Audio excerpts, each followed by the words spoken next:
above the earth, so high are your ways to mine. Ways so perfect, they never fail me. I know you are good all the time, and through the storm, yet I will praise you despite it all. Yet I will sing through good or bad. Yet I will worship, for you remain the same, King of Kings.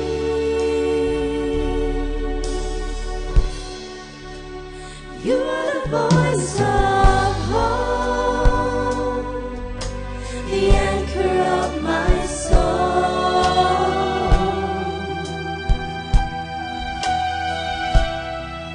Where there seems to be no way, you make it possible. You are the Prince of Peace. Amidst adversity, my lips will shout for joy to you, the Most High.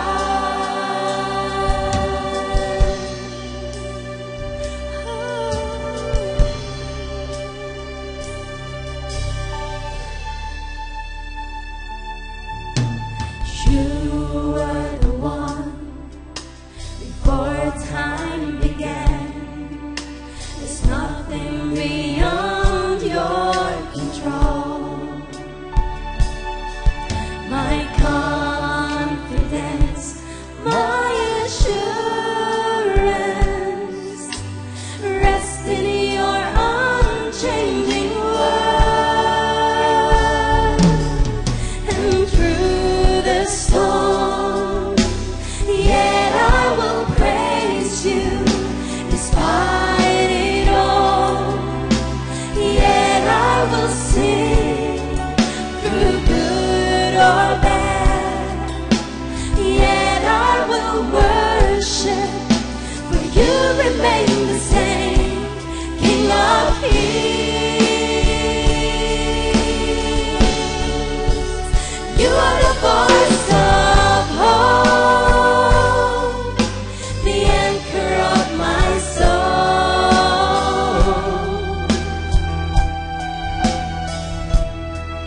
Where there seems to be no way,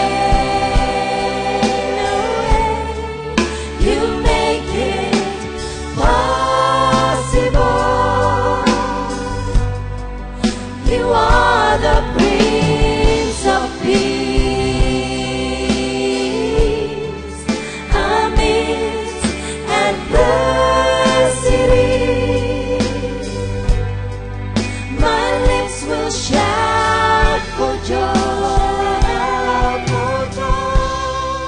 to you, the Most High.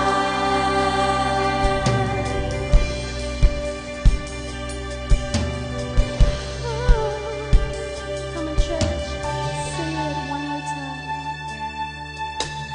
You were the one before time began. There's nothing beyond your control. My confidence, my assurance, rest in your unchanging word. And through the storm, yet I will praise you despite it all. Yet I will sing through good or bad.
Most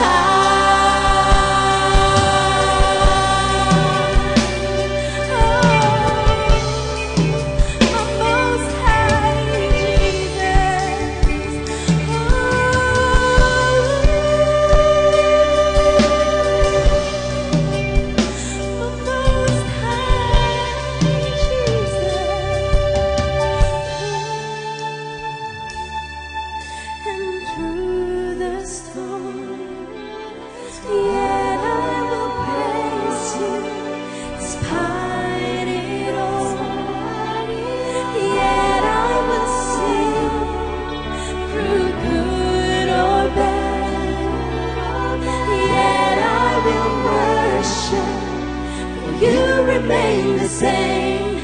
He is the King of Kings. You are the voice of hope, the anchor of my soul.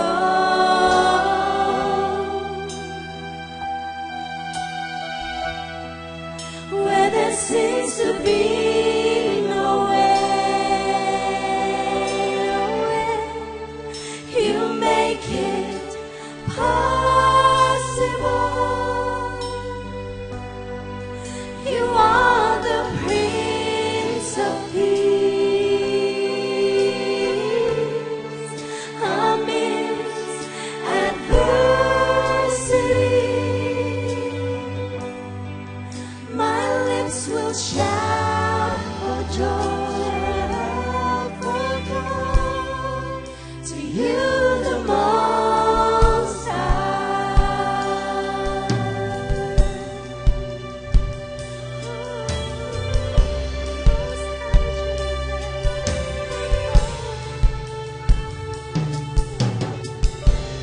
Hallelujah. Hallelujah. Hallelujah. Hallelujah. Aming Diyos, salamat po, God, sapagkat narito ka sa aming kalagitnaan. Sa oras na ito, kami ay nagpupuri, nagpapasalamat, kami ay buhay. Nakarating sa lugar na ito, O Diyos, upang Ikaw ay muli naming katagpuin at muling, Panginoon, palakasin ang aming kaluluwa, Panginoong Diyos. Sa buhay na ito, aming Ama, napakaraming alon ang aming mga pinagdadaanan.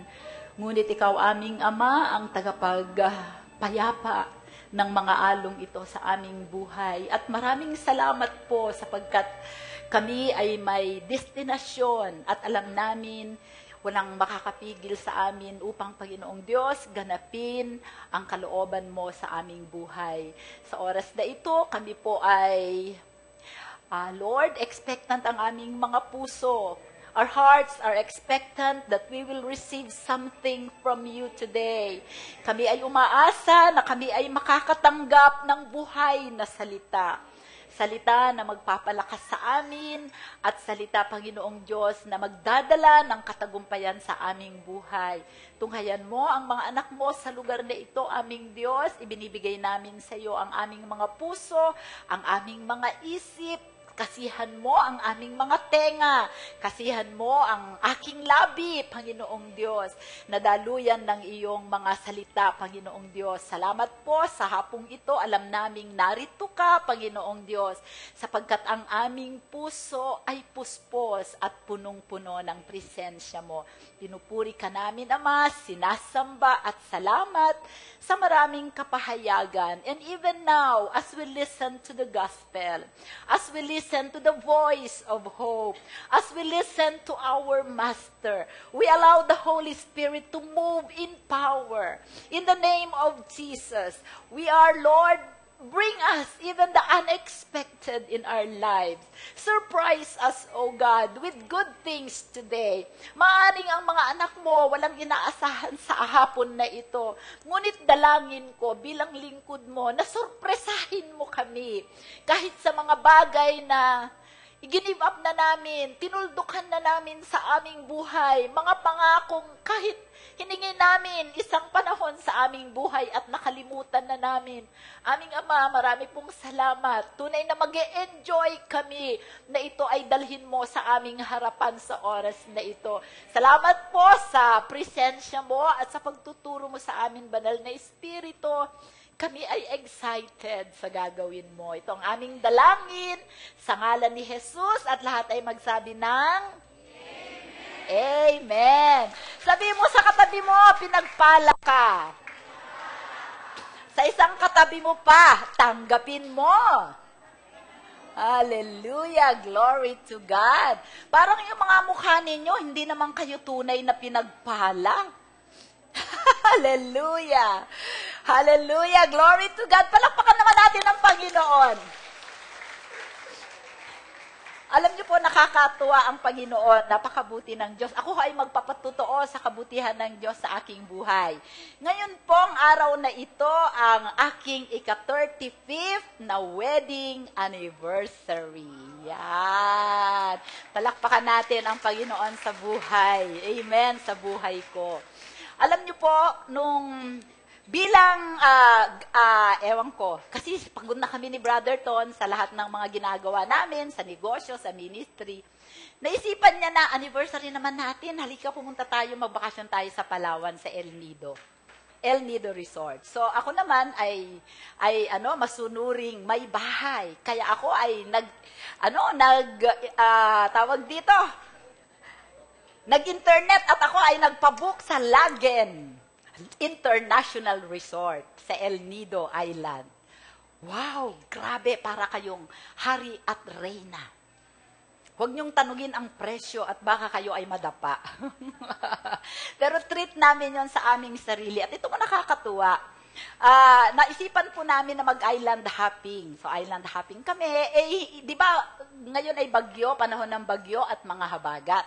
So, sabi nung mga taga doon, Ma'am, ang swerte nyo naman, pag gayon lang umaraw mula nung dumating kayo. Sabi ko, kaya umaraw dahil dumating ako. Totoo yun. I believe that with all my heart. Na pagkas inutusan ko na lumabas ka araw at tumigil ka ulan, lalabas at titigil ang ulan. Sabi ko sa Panginoon, Lord, ngayon lang kami magbabakasyon ng todo. Umalis kami ng Monday, umuwi kami ng Friday. Sabi ko, I do not allow the devil to deny me. Okay? The joy of enjoying my vacation. Eto na, nag-island hopping kami. So, umalis kami doon sa island at saka doon sa isang resort ng El Nido na napakaganda. Nag-snorkeling kami, nag-kayak, kung ano-anong ginawa namin. Tapos pag-uwi namin ng 1:45, nandun kami sa kalagitnaan, papunta kami sa aming hotel. Umulan ng napakalakas, humangin ng napakalakas, at umalon ng napakalalaki. Yung kasama naming dalawang Japanese na nag-honeymoon mula sa Tokyo, at saka yung isa pang couple na Japanese na merong 1-year-old na baby na pagka-cute-cute parang manika. At meron kaming kasamang dalawang couples na contractor din ng Meralco, na ang asawa niya ay nagtatrabaho sa US, kasama yung dalawang anak niya na 7 and 9. Kasama namin lahat dun sa bangka. Okay? So, ang lakas ng hangin. Tapos sabi nung bangkero, kinuha yung kanyang knife at tinanggal ang bubungan. Alam niyo yon, para hindi mag-capsize yung barko at hindi tangayin ng hangin. Zero visibility. Wala kang makikitang. Akala ko nandun na kami sa West Philippine Sea. Kasi tinatangay na lang ng alon yung aming bangka.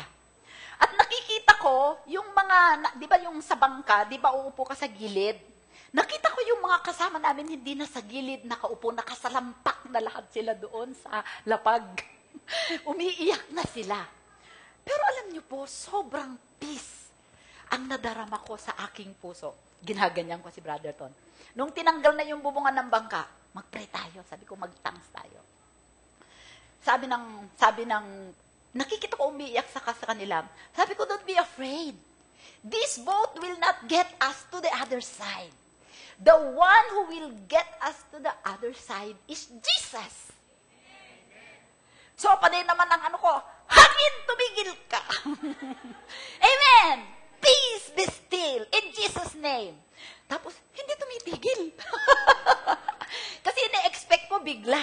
Pero panay pa rin ang ano, sabi ko, Lord, nagpe-pray na ako, nagtatanks ako. So, nung tumitigil, alam niyo po pala, grabe pala, no, pagka umalon. Tapos, biglang, bang, ganyan yung barko. Tapos, iyak na naman sila. Tapos, atangayin na naman kami ng alon. Tapos, sasabihin na naman ng bangka, bang! Di, matatakot na naman sila. Ako naman, sabi ko kay brother Ton, mag-tanks ka. Di, tanks kami ng tanks kami ng tanks. Tapos, di ba, pagka nandun ka sa sitwasyon na yon, you have to be public about your faith. So, dinideklara ko, thank you, Jesus. Thank you, Jesus. You will get us to the other side. Devil, in the name of Jesus, you will not deny me the joy of my vacation. In Jesus' name, I'm speaking to you.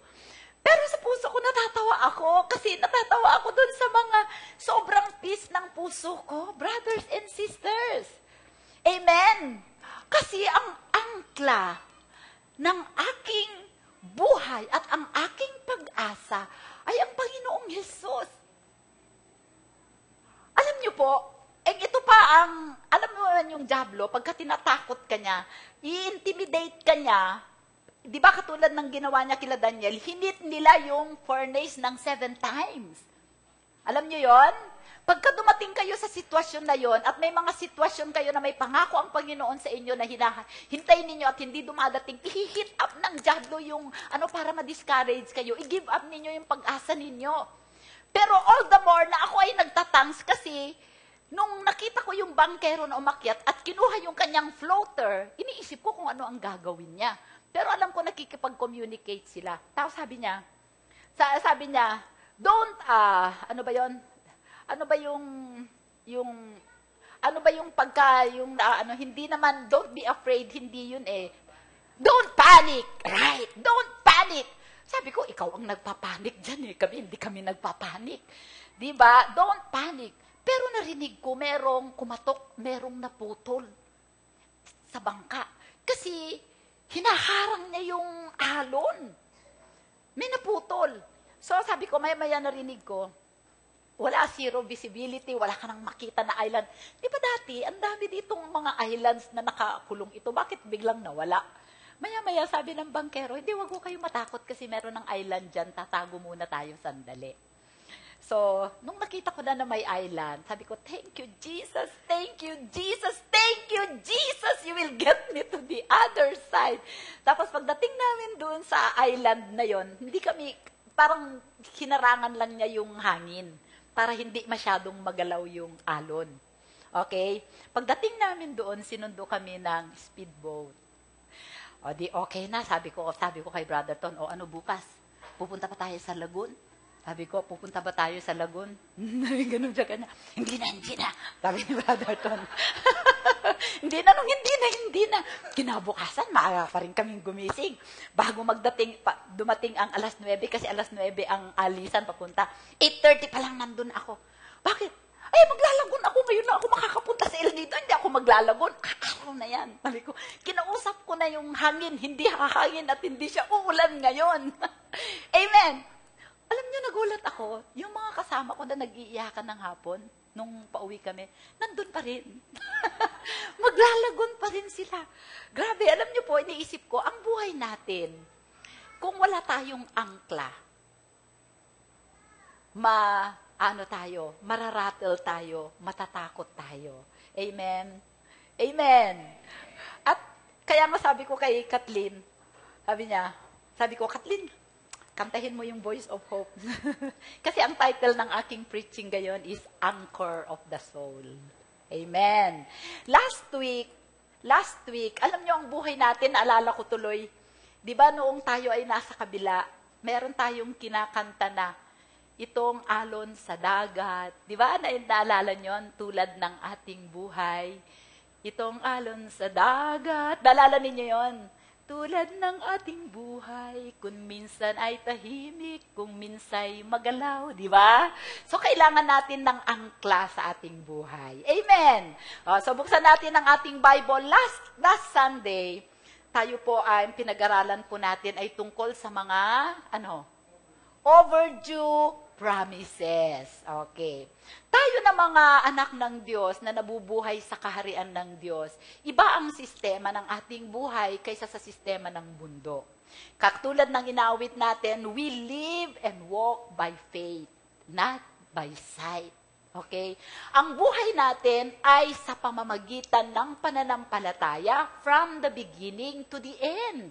It's all about our faith in the Lord Jesus Christ, sa pag-ibig ng Panginoon sa atin, sa kanyang biyaya, sa kanyang kalakasan, lahat ng buhay natin ay sa pamamagitan ng pananampalataya. Amen! At ang pananampalataya, nag-grow tayo sa pananampalataya sa Panginoon as we study the Word of God. Sabi sa Hebrews, faith comes, sa Romans pala, faith comes by hearing and hearing by the Word of God. So tayo na mga kingdom citizens, tayo ay nabubuhay sa salita. Sabi sa Hebrews 11:3,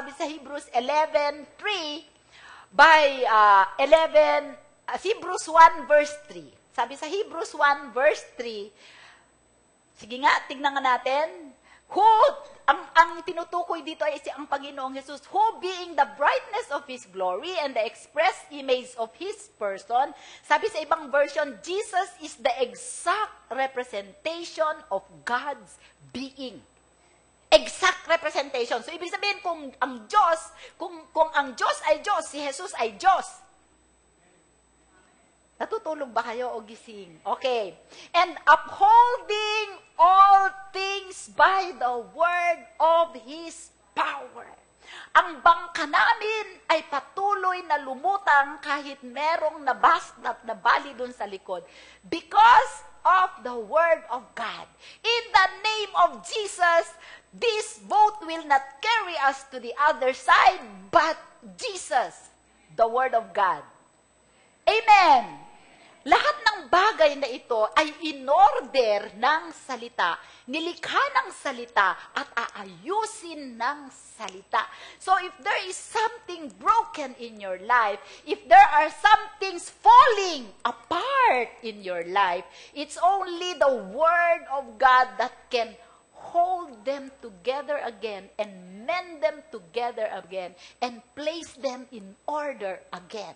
Be these marriages, relationships, businesses, the Word of God, everything in creation and in all things is upheld by the Word of His power. If you don't have the Word, you don't have it. Amen. Side lang yan lang, hindi ko alam kung bakit. Okay, pumunta tayo sa text natin sa hapong ito. Hebrews 6, verse 13 to 19. Basahin natin sa Tagalog. Amen? Sige, lahat tayo ay magbabasa aloud, reading aloud, because faith comes by hearing, and hearing by the word of God. Okay. Nang mangako ang Diyos, sige nga. Ulit. 1, 2, 3, go. Nang mangako ang Diyos kay Abraham, palibhasa'y walang sino mang higit na dakila na kanyang panunumpaan, siya ay nanumpa sa kanyang sarili. Okay. Kailan nangako ang Diyos kay Abraham? Doon sa Genesis 12, ipinangako ng Panginoon Diyos kay Abraham, I will make you a great nation. I will bless you. I will multiply you. I will make your name great. Ngunit, matanda na si Abraham at saka si Sarah, 65 years old na si Sarah, hindi pa sila nagkakaanak. Okay?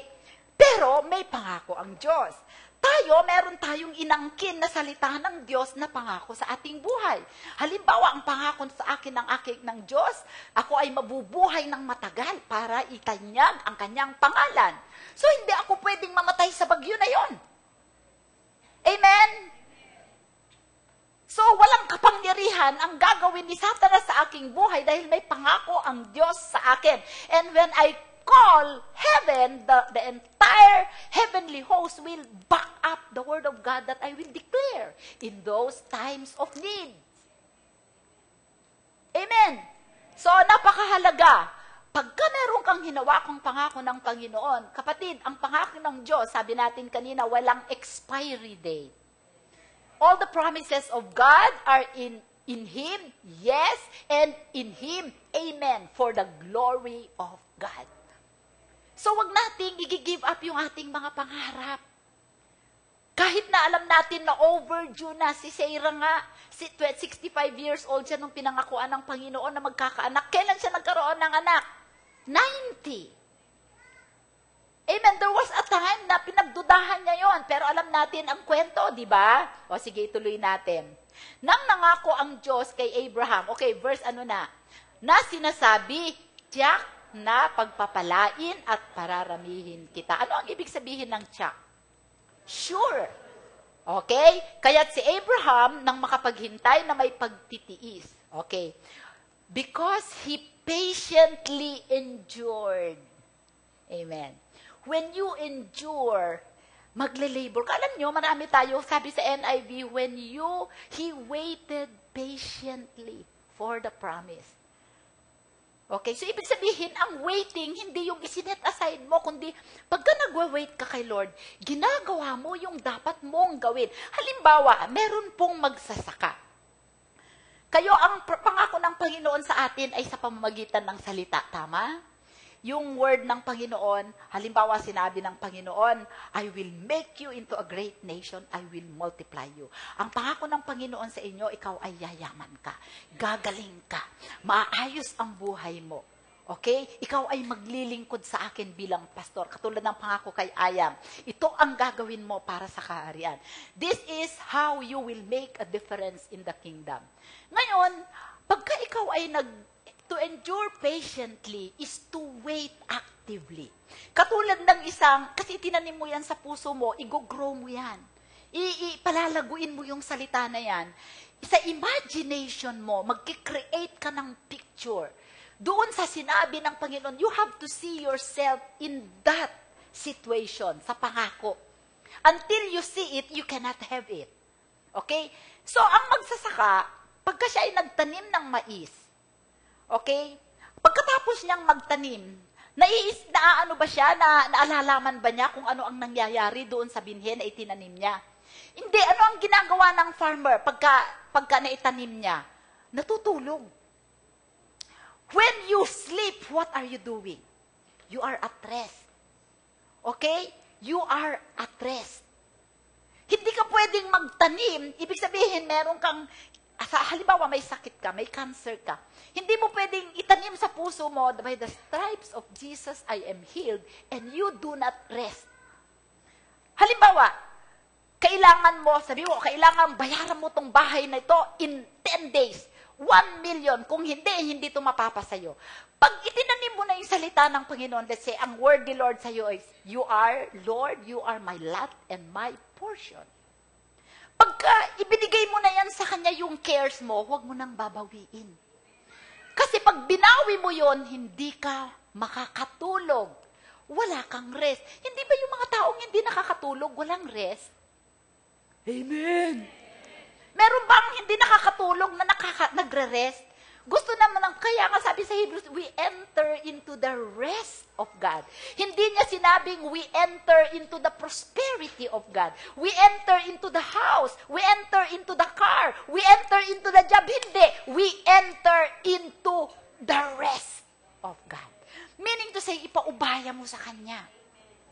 But, habang hinihintay mo yung gagawin niya, you have to be actively waiting. Example, i-illustrate ko lang sa inyo kasi marami po sa atin na nag-i-struggle tayo sa the reason why we are desperate, we are in despair, we are discouraged, tayo ay nawawalan ng loob, tayo nagiging masakit ang puso natin kasi sabi sa Proverbs 13:12, hope deferred makes the heart sick and we get cynical. Okay, we worry, we are afraid, we are anxious. Paano pinanampalatayaan ko, Lord? Nanampalataya ako ng asawa, 23 years old pa lang ako. Ngayon, 43 na ako. Nasaan? Kasi you are not resting. Dahil hindi ka nagre-rest, kulubot na bigla ang mukha mo. Walang glory. Okay? Ang waiting patiently, who has endured patiently, ang magsasaka, pagka nagtanim, okay, matutulog na siya at rest siya.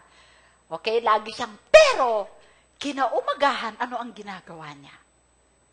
Kung may tumubo na mga damo, anong ginagawa? Inaalis. Pagka kailangan na diligan, walang ulan, anong gagawin niya? Magdidilig. Nakukuha ninyo ako? Kaya nga sabi, labor. Saan doon ang labor? Didiligan niya, lalagyan niya ng fertilizer, lalagyan niya ng kanal. Okay? Yun ang labor. Pero hindi siya nagle-labor para pumasok, kundi nagle-labor siya because alam niya na meron siyang merong part ang Panginoon. Naghihingi ka ng kagalingan mo dahil nagka-lung cancer ka sa kakapanigarilyo mo. Ibig bang sabihin, nag-expect ka ng kagalingan pero hindi ka nagle-labor na makalaya sa paninigarilyo? Ano yun? May participation tayo lagi. The reason why we give up on our dreams is because we don't want to labor. Ano sa atin, sa pananampalataya, paano tayo nagli-labor? Lagi nating pinifeed ang ating puso ng salita. Lagi tayong nananalangin, nag-worship tayo. Kasi nino-nurture natin yung seed of the word na inilagay ni Lord sa ating puso hanggang sa ito ay mag-manifest. Pwede ka bang yumaman nang wala kang ginagawa? Ibig mo bang sabihin, magpapadala si Lord ng pera sa'yo? Samantalang ang salita niya, sabi niya, the Lord has given us the ability in our hands to create wealth. Ikaw ang mag-create sa pamamagitan ng direction, ng wisdom, ng opportunity, ng revelation na ibibigay sa iyo ng Diyos. But you have to labor to enter into the rest of a prosperous life. Nakakaintindi. So nakita natin nag-labor he endured patiently. Ang hindi nakapag-endure si Sarah. Nagmamadali. Ibinigay niya si Abraham doon sa kanyang katulong. Okay? Then, kaya't si Abraham nang makapaghintay na may pagtitiis, that is labor and endured patiently, ay tumanggap ng pangako. Amen! Gusto ba ninyong tumanggap ng pangako? Amen. You have to endure patiently, okay? Nanunumpa ang mga tao sa harap ng higit na mataas sa kanila at ang sumpang binitawan bilang katibayan ay nagwawakas ng bawat usapin. Okay?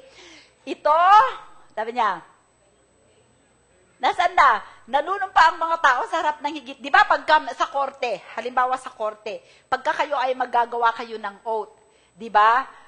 Nanunumpa kayo, kahit nga lang noon sa San Miguel, mag-i-sports fest pa kami eh. Manunumpa kami na hindi namin, di ba Ray? Tapos sa huli, sabi niya, so help me God. Nanunumpa ka sa Panginoon na hindi mo pipilayan yung kalaro mo sa basketball. Di ba? Okay. So, si Abraham, walang mas mataas na tao na kanyang panunumpaan. Pero kailangan niyang sumumpa para makumbinsi ka na ang kanyang pangako ay totoo at magkakaroon ng kaganapan sa buhay mo. Kaya kailangang manumpa siya para manampalataya si Abraham na ang pangako na binitawan niya ay magkakaroon ng kaganapan sa kanyang buhay. At nanunumpa ang Diyos dahil, kasi yung panunumpa na yon ng Panginoon kay Abraham ay hindi lamang kay Abraham, kundi pati sa mga heirs. Ano ang heirs? tagapagmana ni Abraham sa pamamagitan ng binhi na ang Panginoong Jesus. So kung ikaw ay anak, kung ikaw ay born-again Christian at nakipagkaisa ka kay Kristo, parang nanunumpa rin si God sa iyo na ang lahat ng pangako niya na nandito ay tutuparin niya sa buhay mo dahil ikaw ay heir of Abraham. Okay? Hindi lang sa akin, hindi lang sa inyo. Lahat tayo na nasa Panginoon, nanumpa ang Diyos sa atin na tiyak na gagawin niya ang kanyang pangako. Ayan Nanumpa ang mga tao sa harap ng higit na mataas sa kanila at ang sumpang binitawan bilang katibayan ay nagwawakas ng bawat usapin. Ibig sabihin, wala ng diskusyon. That will close the matter. Settled. Okay? At gayon din naman sa pagnanais ng Diyos na maipakita sa mga tagapagmana ng pangako. Sino kayo? Tagapagmana tayo ng pangako. Sabi mo sa katabi mo, katagapagmana ako ng pangako. Okay. Na hindi maaaring mabago ang kanyang pasya. Pinagtibay niya ito sa pamamagitan ng isang sumpa upang sa pamamagitan ng dalawang bagay na di mababago, na dito'y hindi maaaring magsinungaling ang Diyos, tayong nagtungo sa kanlungan ay magkakaroon ng higit na katiyakang panghawakan ang pag-asang nakalagay sa harapan natin. Okay? Taglay natin ito bilang isang tiyak at matibay na angkla ng kaluluwa. Isang pag-asa na pumapasok sa loob ng sanktuaryo sa kabila ng tabing.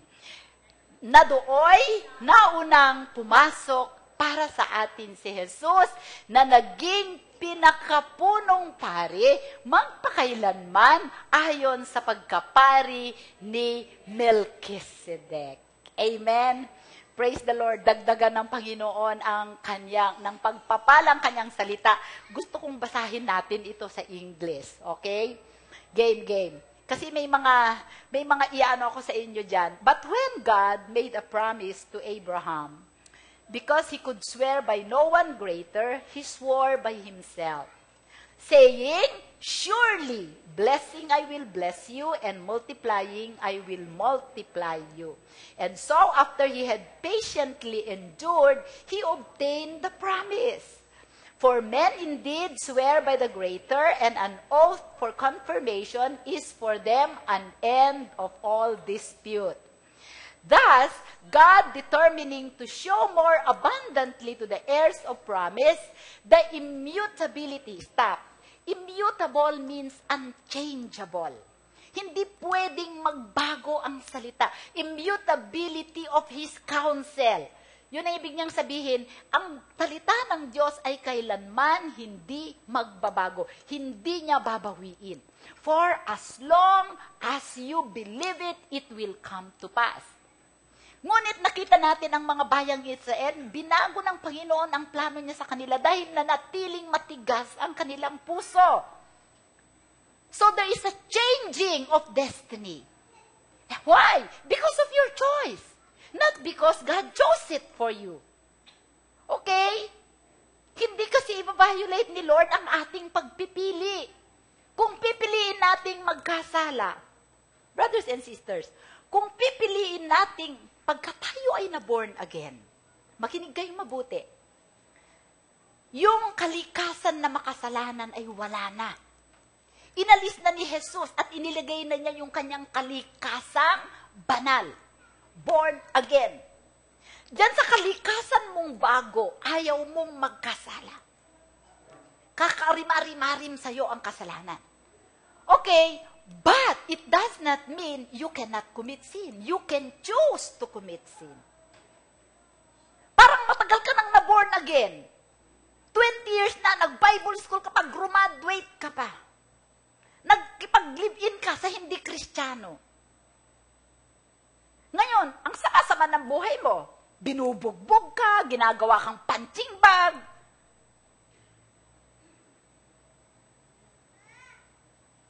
ngayon, gusto ng Diyos sa'yo? Hindi, pinili mo.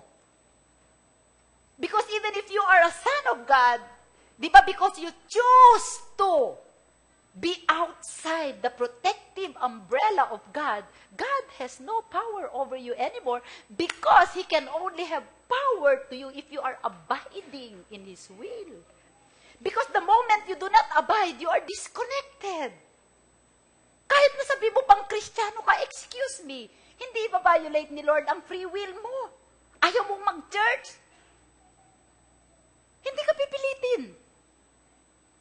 Amen? But it means if you are believing God for something, you are not feeding the word, the seed that was planted in your heart. So don't blame God kung walang bunga. Zero fruit. Zero fruitfulness. Okay? Game. Kasi ang Diyos ay tawag dito, hindi siya God is a God of freedom. Okay, God determining to show more abundantly to the heirs of promise the immutability of His counsel, confirmed it by an oath, nanumpa siya, that by two immutable things in which it is impossible for God to lie, we might have a strong consolation. Meron tayong malakas na kaaliwan at konsolasyon, who have fled for refuge to lay hold of the hope set before us. Okay, explain ko sa inyo ito, ha? Ano nga ninyo? Kasi ayoko na lalagpasan natin ang verse na hindi ninyo naunawaan. Sabi niya, by two immutable things. Ano yung dalawang hindi nababagong bagay? Number one, yung kanyang promise. Okay? It will not change. Yung promise niya to bless you, to multiply you, to make you great, hindi yon magbabago. Number two, yung oath, yung sumpa. Pag sumumpa ang Diyos, sumpa, gaganapin niya kasi hindi siya sinungaling. Amen. Pagkadadating, ang gagawin lang ng diablo, mag-create sa inyo ng doubt. Nagaganapin ni Lord ang kanyang pangako. Sa papaanong paraan? Gusto ng diablo na tumingin kayo sa sarili ninyo kaysa tumingin kayo sa Diyos. Sasabihin ng diablo ay hindi ibibigay ni Lord ang promise sa iyo kasi hindi ka na nag-church ng matagal. Hindi ka nagbigay. Kinupitan mo ang nanay mo. 2 Corinthians 5:19, your sins are not imputed to you anymore. You are not under scrutiny. Just fix your eyes on Jesus, the author and the finisher of your faith. Kung ako ikaw, para walang mai-accuse sa akin ang diablo, hindi ko siya pagbibigyan sa mga alok niya. Hindi ko siya pagbibigyan na pagkainalok niya kung magsisinungaling para wala siyang hold sa akin. The moment I submit to His will, I'm now attached to Him instead of being attached to God. You have to know how to live in the kingdom of God. And you have to endure. Alam nyo, sa ating mga Kristiyano, you have to love the Word. You have to force yourself to study, to meditate. Because once you become slothful, lazy, tamad ang mga Kristiyano magbasa ng Bible. Gusto, pastora lang ang mag-feed sa kanila. Alam nyo, lahat tayo may Holy Spirit. Lahat tayo tinuturuan ng Holy Spirit. Alam niyo ba kung bakit ang mga Kristiyano hindi nagmamature? Number one, they are lazy.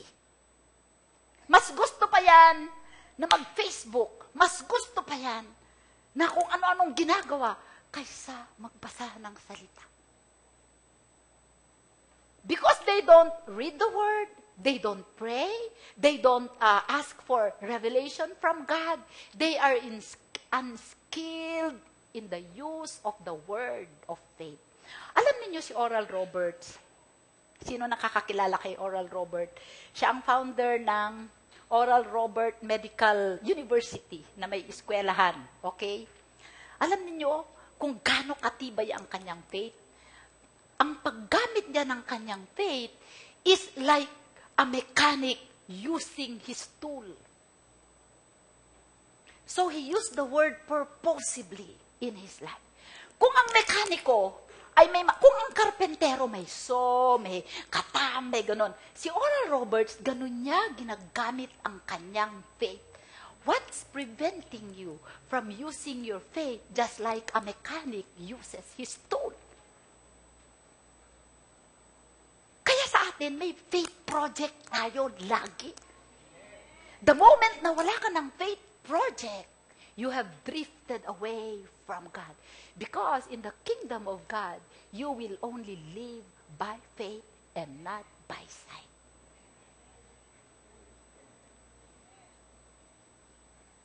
So you have to know. You have to be skillful in using the word. Sign yun ng Spirit. Balik tayo. So, hindi pwedeng pag may pangako ang Diyos, tiyak, gaganapin niya ang pangako. Ano ang role mo? Believe. Ano ang role mo? Manampalataya. Nananampalataya ako, pastora. Faith without action is dead. That's why you labor. You labor. Kahit mahirap pumunta sa cell group, Lord, kahit natatraffic ako, pupunta ako sa cell group because I'm expecting an answer from you today. When I speak to my cell leader, magbibigay siya sa akin ng keyword that will lift me up. Amen? Okay. Impossible. So we might have strong consolation. Alam nyo, pagka tayo ay dumadaan sa mga alon ng buhay, madali tayong madiscourage. Okay? Ngunit, yung dalawang bagay na yun, yung pangako at yung sumpa ng Panginoon sa atin na mga tagapagmana ng pangako, dahil kay Jesus, okay, sa pamamagitan ni Abraham, sabi niya, we might have strong consolation who have fled for refuge to lay hold of the hope set before us. Okay. Makinig kayong mabuti, ha? Sabi niya, God to lie, we might have strong who have fled for refuge to lay hold of the hope set before us. Okay, ituloy natin bago ko balikan. Sige.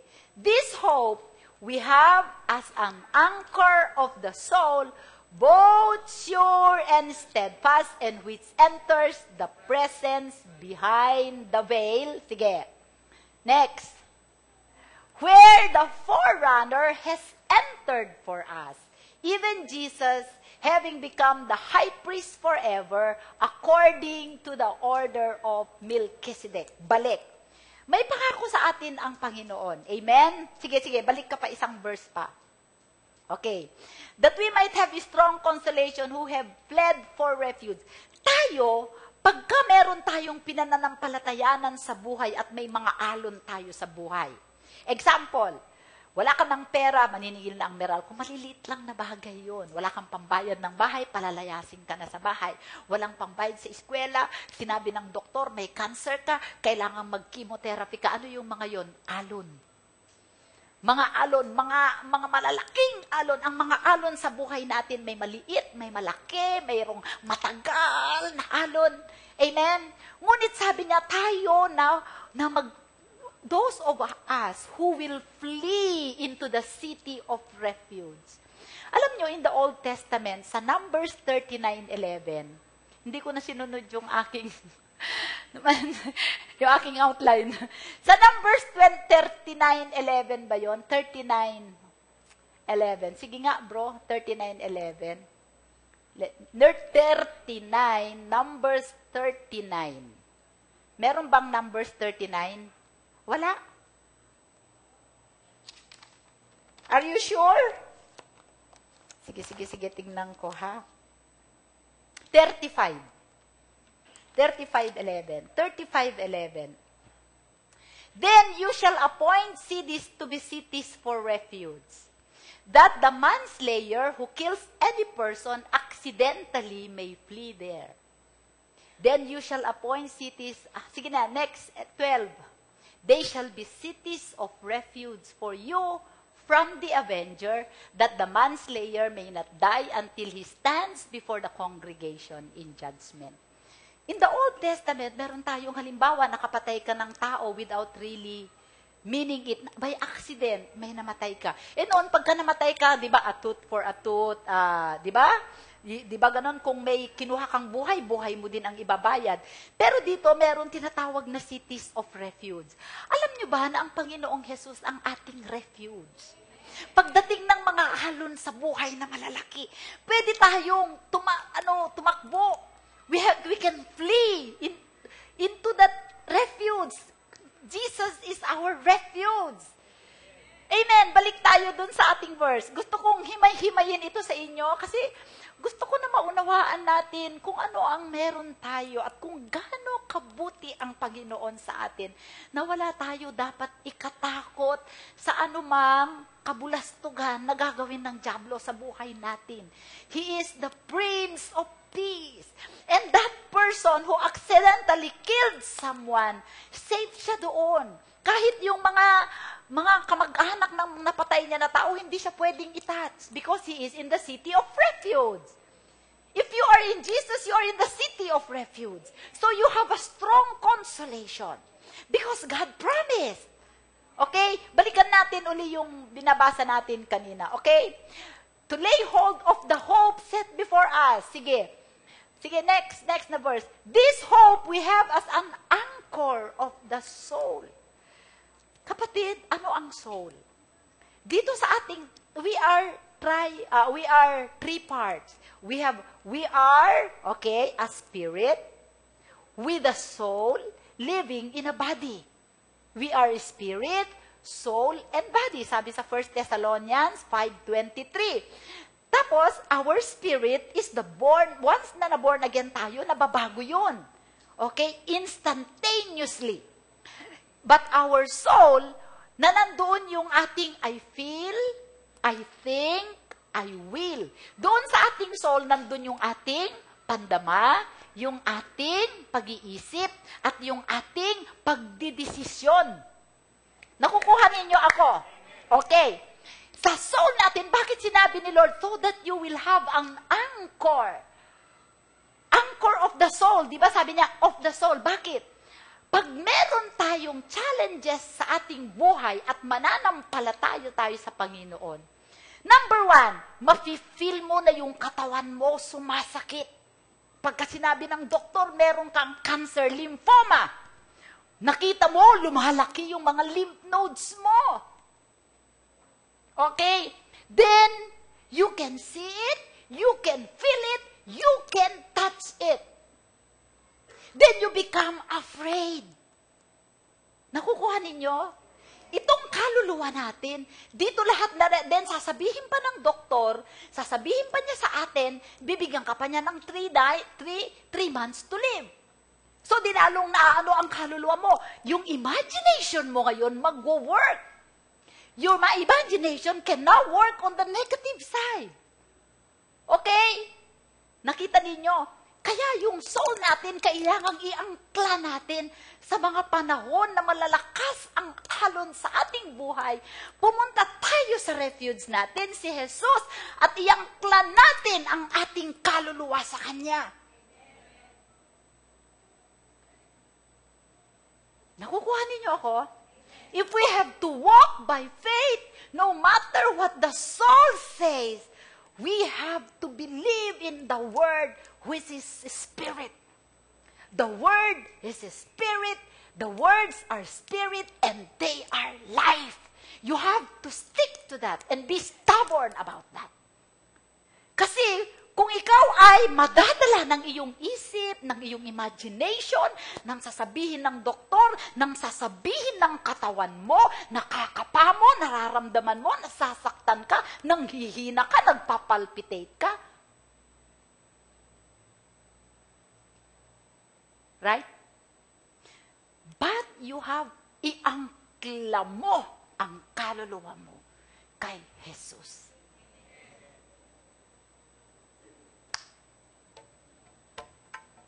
Are you getting? That's why we labor. Hindi madali ang faith walk. You have to practice. Kaya nga sabi, it's a profession. Walking by faith is a profession. Just like a lawyer who is a professional practices law to become a good proficient lawyer. Kung ikaw din ay proficient na believer, you have to profess. Live your faith. Paano kung once a month ka lang nag-church? Paano kung wala kang personal na communication kay God? Paano kung wala kang fellowship sa Holy Spirit?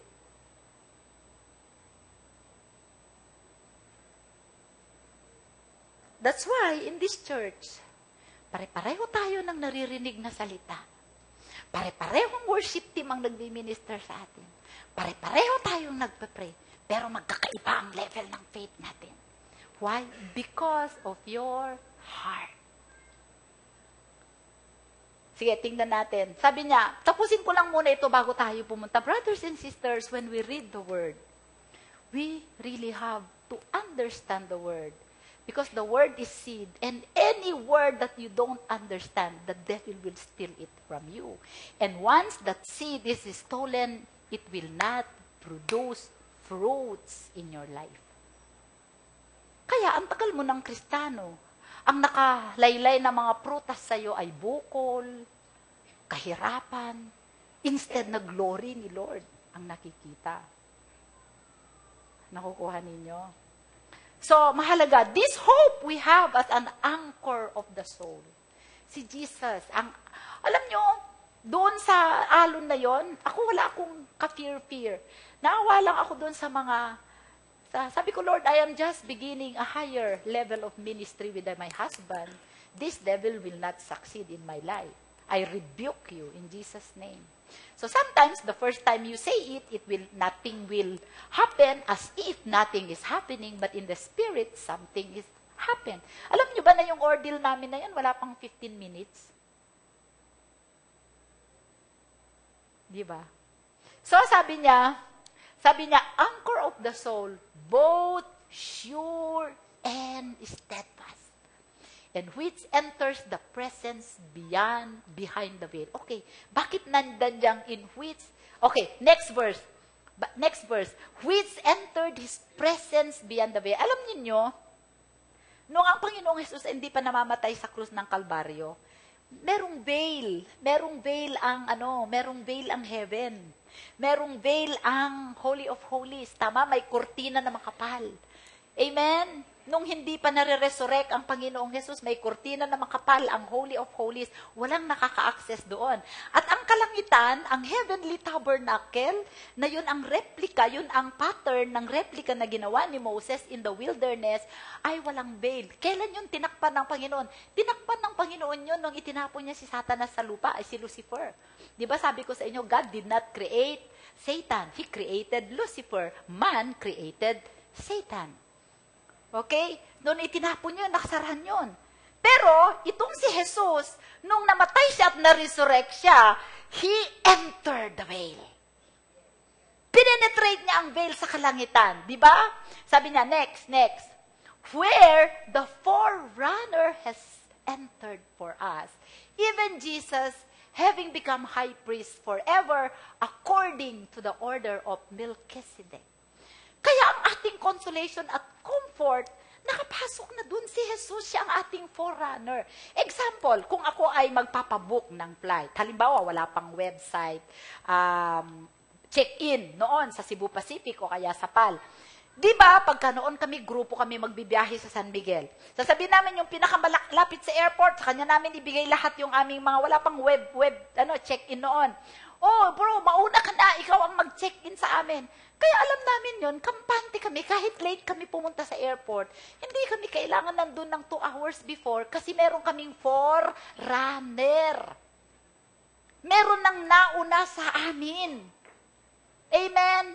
Ang comfort natin, ang assurance natin, ang anchor ng kaluluwa natin, itong Jesus na ito, na tagapagligtas sa atin, na nagmahal sa atin, na nagbigay sa atin ng pangako, ay nauna nang pumunta sa Ama at susunod na tayo doon. At lahat ng bagay na dapat ibibigay sa atin ng Panginoon na ibigay na sa atin bago pa pa man natin hilingin. Amen.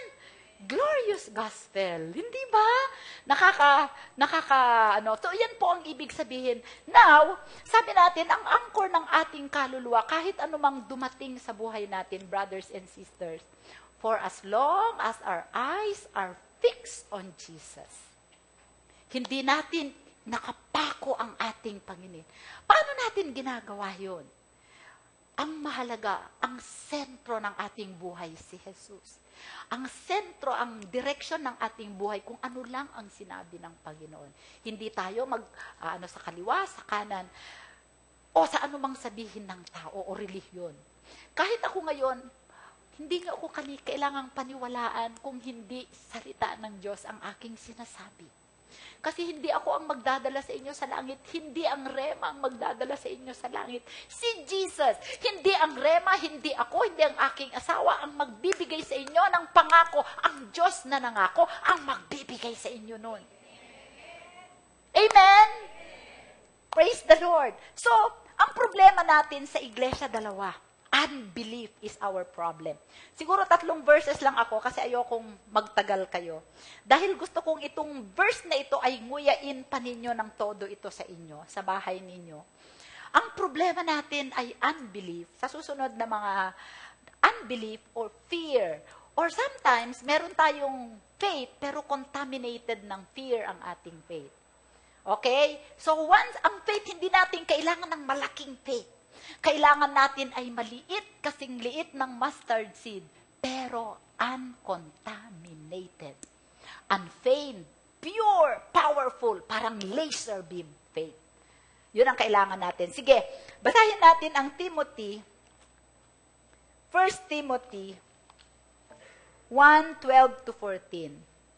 Sabi niya, and I thank Jesus Christ, our Lord, who has enabled me because He counted me faithful, putting me into the ministry, although I was formerly a blasphemer, a persecutor, and an insolent man, but I obtained mercy because I did it ignorantly in unbelief. Okay? Basahin natin sa Tagalog kasi napakaganda. Sabi niya, nagpapasalamat ako sa Kanya na nagpapalakas sa akin kay Kristo Jesus na Panginoon natin sapagkat ako'y itinuring niyang tapat. Alam niyo ba, ang turing sa atin ng Panginoon, mas believe ang Panginoon sa atin kaysa tayo sa Kanya. Revelation yan sa akin. Nung tinawag niya ako na magpastor, alam mo sabi ni Lord, masyadong maliit ang bilib mo sa sarili mo. Ako ang laki ng bilib ko sa iyo. Hindi ako kailanman pinagdudahan ng Diyos, pero siya, lagi ko siyang pinagdududahan sa kanyang mga pangako. Isipin ninyo, isang aspect na lang. Sabi ng Panginoon, sa isang aspect na lang, minsan hindi natin mapatawad ang ating sarili sa mga pinaggagawa natin. Samantalang ang Diyos, pinatawad na niya tayo. I will not remember their sins no more. Ikaw, lagi mo pang inaalala ang kasalanan mo. Sino ka para alalahanin mo ang kasalanan mo? Samantalang ang tagapaglikha mo, hindi na niya yon naiisip. Wala kang bilib sa sarili mo. Wala kang bilib sa Kanya. Siya ang laki ng bilib niya sa'yo. Pag tinawag ka ng Panginoon na maglingkod, kahit wala kang bilib sa sarili mo, go for it! Sapagkat nagtitiwala siya sa'yo. Sabi niya sa Bible, nagpapasalamat ka ako kay Kristo na nagpapalakas sa akin, na Panginoon natin sapagkat ako'y itinuring niyang tapat, na ako'y inilagay sa paglilingkod sa Kanya. Next, kahit na noong una ako'y isang lapastangan, manguusig at mang-aalipusta, gayon may kinahabagan ako sapagkat sa kamangmangan ay ginawa ko iyon sa kawalan ng pananampalataya. Merong kawalan ng pananampalataya dahil hindi alam. For example, nung tayo ay nasa relihiyon pa, hindi natin alam. Marami tayong hindi alam. Na kaya tayo ay nagkakasala dahil ipinanganak tayong kasalanan. Okay? Marami tayong hindi nalalaman. Hindi tayo nakakaakala natin noon, mas mabuti ang ginagawa natin, mas malaki ang reward natin sa heaven. No! Akala natin, pagka may relihiyon tayo, at tama yung relihiyon na pinuntahan natin, maliligtas tayo. No! Okay, so maraming maling dahil sa kaignorantehan, hindi nakapanampalataya. So, unbelief due to ignorance. Kaya nga, bilang mga Kristiyano, hindi tayo dapat ignorante sa salita. Amen! Paano mo aangkinin ang pangako na hindi mo naman alam? Amen! Hindi mo alam na ang buong mundo pala ay sa'yo. Pamana mo, galing kay Lord. Kasi sinabi niya yan sa Psalm 115. Hindi mo alam na ikaw pala ay napakalaki ng kapangyarihan ng iyong salita. So, hindi ka mananampalataya dahil hindi mo alam. Pero may isang klase ng unbelief na hindi maganda. Maraming mga Kristiyano, ito pa rin ang problema ng church kasi tamad nga. Tamad na magsaliksik ng Bible. Pero yung isang klase ng unbelief, ito ang delikado. Yung Hebrews 3, verse 8 to 12. Do not harden your hearts as in the rebellion, in the provocation, okay? In the day of trial in the wilderness, where your fathers tested me, tried me, and saw my works 40 years. Meron ako ditong sa inyo. Ang faith, even if you witness miracle, nor experience miracles in your life, it will not develop your faith. Fear will not develop from what you see. Kung ang takot ay nadidevelop sa dami ng nakikita ninyong masama, hindi. Faith comes only by hearing and hearing by the word of God. Napakaraming miracles ang na-witness ang bayang Israel, pero hindi sila naging faithful at hindi sila nagkaroon ng malakas, matibay na pananampalataya sa Diyos. Agree? So witnessing and even experiencing miracle will not develop your faith. It's only the word of God. But if you believe a word and that manifested in your life, that will develop your faith because it is based on the word. Okay? Hinawakan mo mismo, pinanampalatayanan mo. Okay. Therefore, I was angry with that generation and said, they always goes astray in their heart and they have not known my ways. Therefore, I swore in my wrath, ayan, nanumpa na naman ang Panginoon, they shall not enter my rest.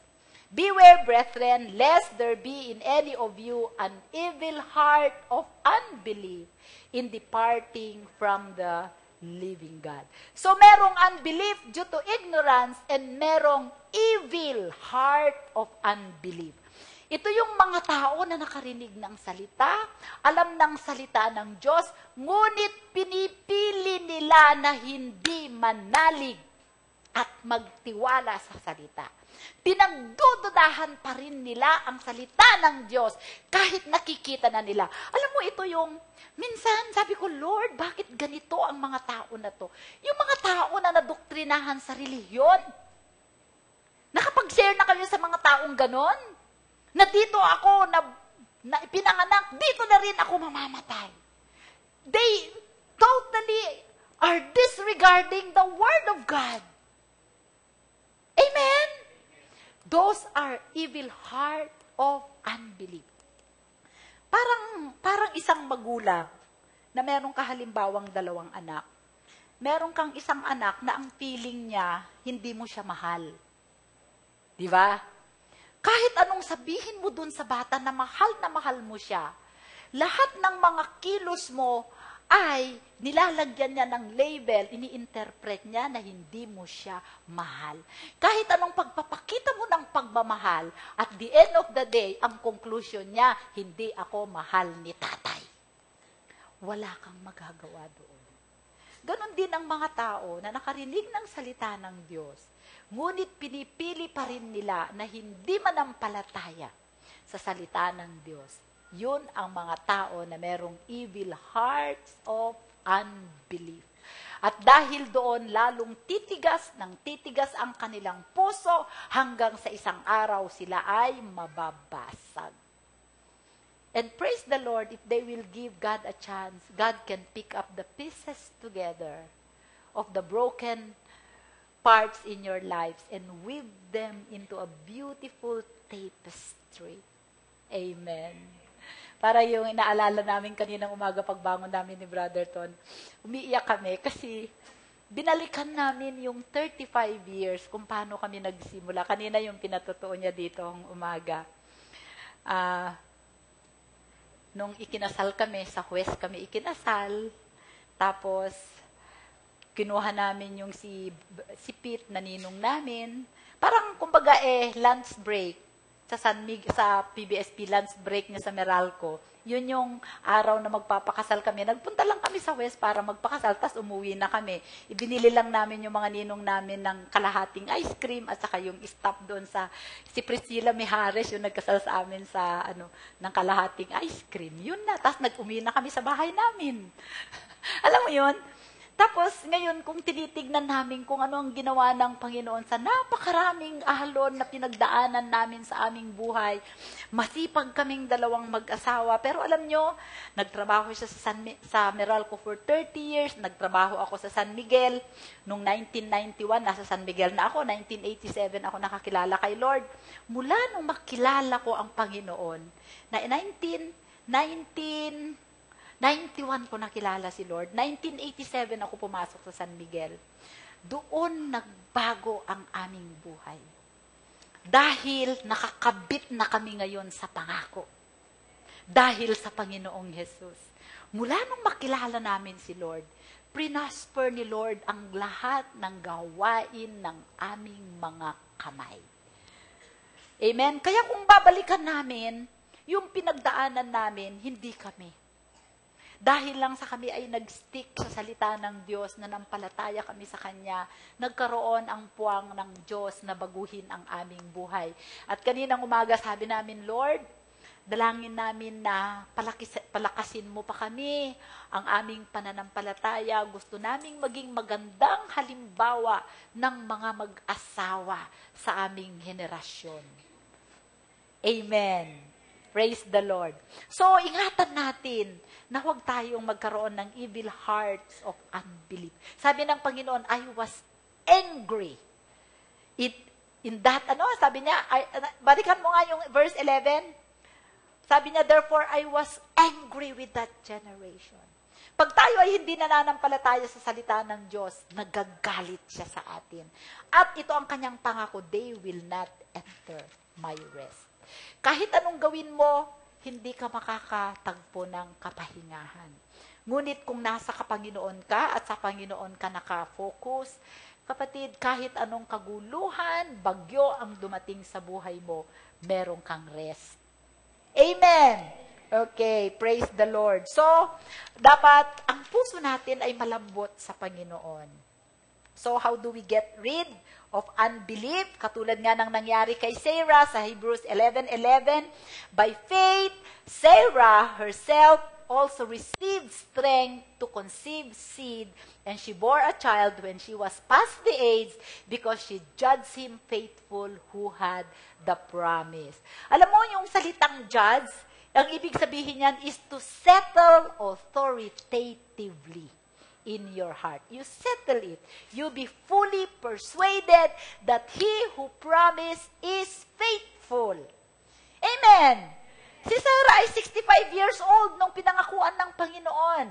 But, dahil nagdududa siya, tinagtatawanan nga niya ang salita ng Panginoon nang sinabi na magkakaanak siya, di ba? Na tinatawanan niya yun sa loob niya. But it took her a long time, 25 years, to be convinced na ang pangako ng Panginoon ay magkakaroon ng kaganapan sa kanyang buhay. Amen? And because she believed, she received strength. That strength can also be an anointing. That strength can also be grace. When you believe, you will receive strength to conceive seed. But if the spiritual womb of your faith is weak, you will miscarry and you will abort the seed. Makukunan kayo. Kaya kailangan ng continuous feeding ng word. Amen. Saka lang nagkaroon, that strength is the grace, the anointing, the opportunity, the open door, everything. Diba? Sabi sa Job 36:26, if you shall decree a thing, it shall be established unto you. Once you decided for it, once you go for it by faith, the Lord will give you the light. The Lord will suddenly bring your deliverer, your destiny helper. Hindi sa atin. Amen. Yun yung sinasabi ko sa inyo, isusurpresa kayo ni Lord once na nandyan ang faith ninyo. Di ba you can call heaven to assist you. Sabi ko, Lord, padala mo ang I charge your angels to carry this boat in the name of Jesus. Amen.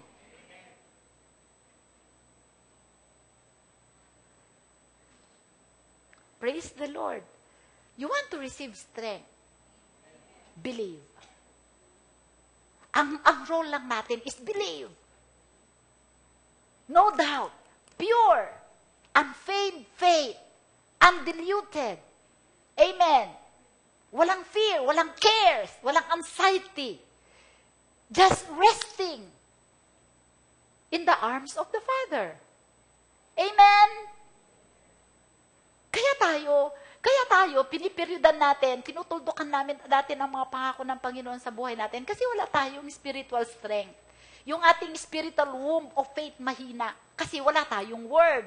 We are drifting away from the word. We are slothful, we are lazy, we are unskilled in using the word of God. Okay? Last verse na tayo kasi 5:35. Hebrews 3:5 amplified. Hebrews 3:5 amplified. 13:5 pala. 13:5, sorry. Let your conduct be without covetousness. Be content with such things as you have, for He Himself has said, I will never leave you. Amplified po. Amplified. Amplified. Amplified version, please. Hebrews 13, okay. Naku, hindi ko na makita. Let your character or moral disposition be free from the love of money, including greed, avarice, lust, and craving for earthly possessions, and be satisfied with your present circumstances and with what you have. Iba naman ang context dito ha. Ito part na i-explain natin yan. Wala, hindi ngayon. For He, God Himself has said, I will not in any way fail you, nor give you up, nor leave you without support. I will not in any degree leave you helpless, nor forsake, nor let you down. Relax my hold on you, assuredly not. Amen? How many times did God say, let there be light? And there was light. Ilang beses? Once. Ilang beses niya sinabi, I will not, I will not, I will not. Tatlo. Hindi ka pa maniwala? Bahala ka sa buhay mo. Kahit ang Diyos, walang magagawa sa'yo. Amen? And sometimes for the Christians, we have a hard time believing God because we are focused on our circumstances, on what we feel, on what we hear, on what we taste, on what the doctors say, what the economy say, what the newspapers say, what the other people say. We do not listen to God. Brothers and sisters, fix your eyes on Jesus. He is the anchor of your soul. Are you blessed? Praise. Na tayo po ay manalangin. Hallelujah, Lord. Tayo ay tumayo, brothers and sisters. Hallelujah.